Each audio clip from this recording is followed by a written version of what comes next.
북한이 오늘 또 무력 도발을 감행했습니다. 이번엔 중거리 탄도 미사일인데 일본을 넘어 태평양에 떨어졌습니다. 최근 열흘 사이 벌써 5번째 탄도미사일 발사입니다. 전문가와 함께 북한의 의도 짚어보겠습니다. 양욱 아산정책연구원 부연구위원 전화로 연결돼 있습니다.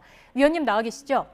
예, 안녕하십니까. 예, 안녕하십니까. 오늘 발사한 게 중거리 탄도 미사일로 분류가 되는 것 같습니다. 이게 지난 1월에 쐈던 것으로 아는데 그때와 다른 점이 뭐가 있습니까? 예, 지난 1월의 발사는 소위 말하는 고각 발사였습니다.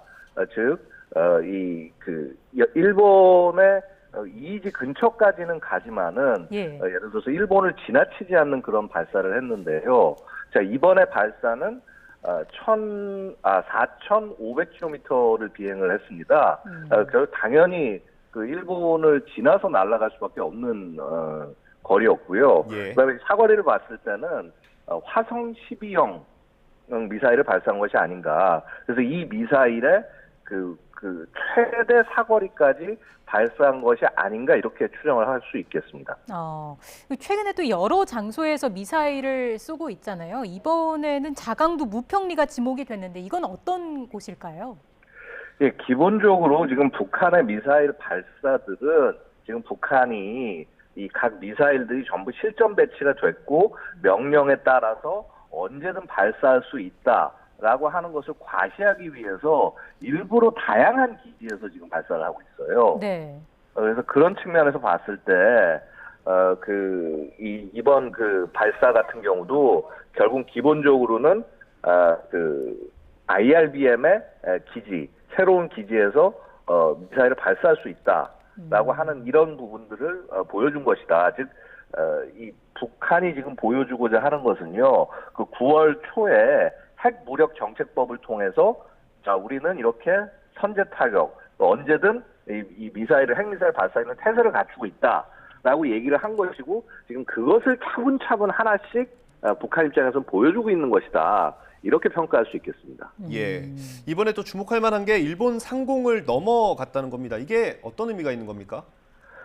이게 뭐 사실 일본 상공을 넘어갈 수밖에 없습니다. 이제 북한이 갖고 있는 중장거리 이상의 미사일을 발사하기 위해서는 반드시 일본의 상공을 지나갈 수밖에 없는 것이고요. 예. 이러한 미사일을 발사했다라고 하는 것은 최근 우리가 그 한미일 연합해상훈련 등을 통해서 이 전시에 대한민국에 대한 증원 혹은 해상 교통로 보호 이런 것들 훈련을 했는데 결국 그러한 증원 병력이 오는 원점까지도 타격을 하겠다, 공격을 하겠다라는 그러한 의사를 담고 있는 것이다 이렇게 볼 수 있겠습니다. 예, 그럼 이게 뭐 거리나 이런 것들을 종합적으로 봤을 때 일본과 미국을 한꺼번에 위협하는 거라고도 볼 수 있을까요?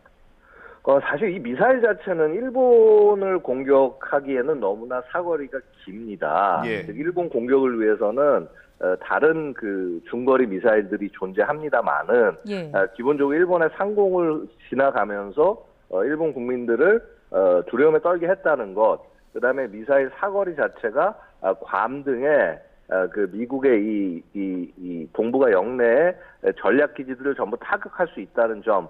이런 부분들을 감안했을 때 일본과 미국 양측에 대한 위협이다라고 평가하는 것은 타당하겠습니다. 예. 일본 같은 경우는 지금까지 북한이 발사한 탄도미사일 중에 가장 멀리 날아간 것 같다 이런 분석을 하기도 했는데 이것도 의미가 있는 겁니까? 그렇죠. 왜냐하면 이제 지난 그 2017년 발사했을 때요. 8월 첫 발사가 2,700km, 그 다음에 9월인가요? 그때 발사가 3,700km를 비행을 했어요.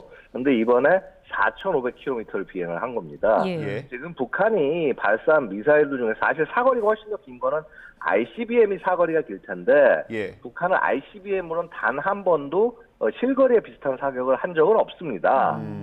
다 이렇게 고각 발사를 통해서 이 사거리 1,000km 이내로 떨어지게 발사를 한 것이 대부분이고요. 결국은 지금 여태까지 북한이 발사한 미사일 중에서 가장 먼 거리를 날아갔다라고 평가하는 것은 타당하겠습니다. 그것도 그렇고 또 열흘 동안 5차례나 도발을 한 건데 이전과는 좀 도발 패턴 자체가 달라진 거 아닌가 이런 생각도 들더라고요. 어떻습니까? 이게 좀 뭐 패턴의 문제이기도 하지만 시기의 문제일 수도 있다라고 판단이 됩니다. 일단 예. 패턴 측면에서는 이 한미 연합 훈련, 해상 연합 훈련 그 도중에 계속 미사일을 지금 발사하고 있지 않습니까? 예. 바로 이런 것들은 과거에는 없었던 패턴입니다. 그래서 이게 굉장히 북한이 강렬한 메시지를 보내고 있구나 하는 부분들을 알 수가 있습니다. 예. 그런데 지금 또 발사하는 것을 보고 있으면은요, 지금 계속적으로 이렇게 다양한 종류의 미사일들, 그러니까 지난주까지는 우리가 소위 얘기하는 단거리 미사일을 발사했습니다. 예. 그런데 지금은 소위 이제 중장거리 미사일을 발사한 거거든요. 자, 그렇게 해서 사실 어떤 미사일 발사의 강도를 좀 높여가는 그런 모습들을 보이고 있다라는 거죠. 그래서 제가 아까 말씀드렸다시피 이러한 발사들은 자, 지금 우리가 이러한 핵 태세를 갖추고 있다. 언제나 핵 미사일로 공격할 수 있는 그런 능력을 가지고 있다라고 하는 것을 보여주기 위한 발사를 볼 수 있는데, 자, 문제는요, 정작 이러한 단거리 미사일 발사한 것들, 이것에 탑재할 핵탄두는 지금 준비가 덜 돼 있습니다, 북한이. 소위 바로 거기에 탑재할 핵탄두를 개발해서 실험하는 게 바로 7차 핵실험이라고 우리가 예측하고 있거든요. 예. 근데 막상 이제 7차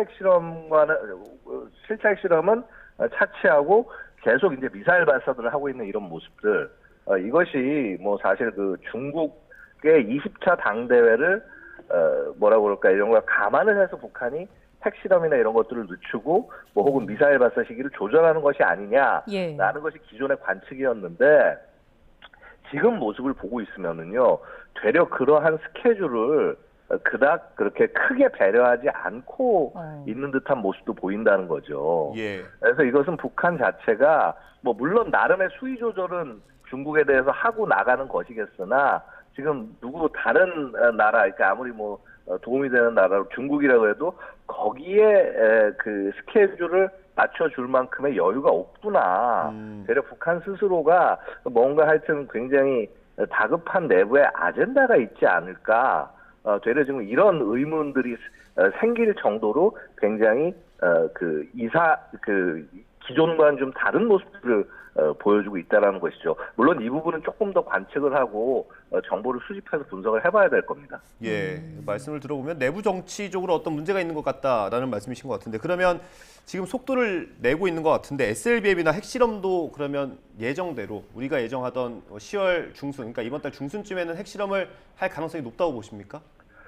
일단은 핵실험 자체는 이제 이달 중순이라고 말씀을 하셨습니다만은, 사실은 그 중국 20차 당대회가 10월 16일부터 시작이 돼요. 예. 그래서 이제 그 날짜를 이제 피해서 핵실험을 하는 거 충분히 가능할 수도 있을 텐데, 지금 하여튼 이 7차 핵실험 자체가 지금 북한이 굉장히 지금 이 시기를 지금 망설이고 있다라고 저는 보여집니다. 즉 어찌 보면은 9월 혹은 뭐 이런 뭐라고 그럴까, 이 여름에서 장마가 내리고 침수가 되기 전인 그 이전 한 6월 말 정도, 이때 핵실험을 실시할 시기가 그게 어찌 보면은 이미 됐었는데, 그럼에도 불구하고 지금 질질 이렇게 뒤로 미뤄지는 것은 어떤 기술적인 문제나 기타 다른 문제에 의해서 핵실험이 좀 이렇게 여의치 않은 상황이 있는 것이 아니겠냐. 그렇기 때문에 더더욱더 이런 미사일 발사나 이런 모습에서 좀 더 강한 모습을 보여주는 것이 아닌가, 조금 좀 조심스럽긴 합니다만은, 좀 기존의 그 북한의 패턴과는 좀 다른 모습이기에 그런 분석도 좀 가능하지 않을까 생각합니다. 네, 알겠습니다. 전망까지 좀 짚어주셨습니다. 지금까지 양욱 아산정책연구원 부연구위원과 함께 이야기 나눴습니다. 오늘 말씀 잘 들었습니다. 예, 감사합니다.